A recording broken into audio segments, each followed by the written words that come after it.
প্রকৃতি যে এতটাও সুন্দর হতে পারে সেটা আজকের দিনটা না এলে হয়তো জানতেই পারতাম না। হ্যালো এভরিওয়ান, কেমন আছো তোমরা সবাই? আশা করছি সবাই ভালো আছো, সুস্থ আছো। তো দেখতেই পারছো আমি একটুখানি রেডি হয়েছি, যাব বাবার সাথে পৌষ সংক্রান্তির বাজার করতে। আমাদের বাড়ির সামনেই যে বাজারটা, মানে মোড়ের মধ্যে একটা বিবেকানন্দ সুন্দর স্ট্যাচু আছে, এখানে বেশ সুন্দর করে সাজিয়েছে। আর এই ক্লাবের থেকে প্রোগ্রামও হচ্ছিল, কারণ দিনটা ছিল 12ই জানুয়ারি। তো বাবার সাথে বাইকে যেতে যেতে একটুখানি দেখে নিলাম। আর জানো তো, আজকে অনেক দিন পরে বাবার সাথে যাচ্ছি বাজার করতে। মানে এখন তো আর আশাই হয় না, বাবাও ব্যস্ত থাকে, আমারও সেরকম একটা সময় হয় না। তো দেখো এসে গেছি বাজারে। আর প্রথমে এসেছি এই যে চিড়ে মুড়ির দোকানে। সেরকম একটা কিছু নেওয়ার ছিল না, ওই একটুখানি গুড়, একটুখানি চাল, এই সমস্ত কিছুই, যেহেতু পৌষ সংক্রান্তি। আর জানো তো সেদিন সারাদিনটা না ভীষণ একটা চাপা টেনশনের মধ্যে দিয়ে গেছে। তো বলতে পারো নিজেকে একটুখানি ব্যস্ত রাখার জন্য বাবার সাথে বেরিয়ে পড়েছিলাম। তো প্রথমে গুড় টুর নিলাম, আর তারপরে এসে গেছি চালের দোকানে, একটুখানি চাল নেওয়ার আছে। আর তারপরে এই যে সবজি বাজার, মাছ বাজারের এখান থেকে একটুখানি মাছ, সবজি, এই সমস্ত কিছু নিলাম। আর বেশ অনেকদিন পরে বাজারে এলে না অন্যরকম লাগে। আর দেখো মাছ বাজারের পেছনে এখানে একটা ক্লাবের থেকে অনেক বড় করে, মানে বড় মূর্তি করে সরস্বতী পুজো করা হয়।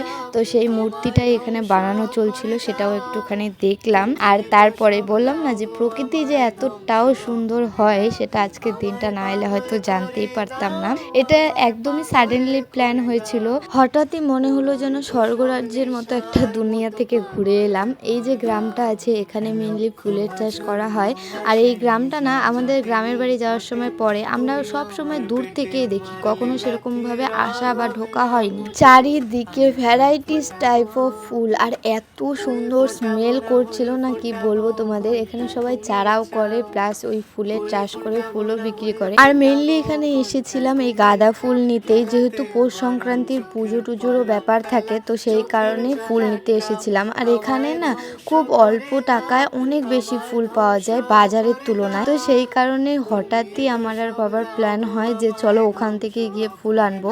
আর বিশ্বাস করো, মানে আশাটা না একদম সার্থক। চারিদিকে এত সুন্দর সুন্দর ফুল, মানে কি বলবো, আমি তো ওখানে গিয়ে জাস্ট পাগল হয়ে গেছিলাম, এত ভ্যারাইটিস টাইপের ফুল। আর বিশেষ করে গাঁদা ফুল, চারিদিকটা না গাঁদা ফুলের গন্ধে জাস্ট ম করছিল।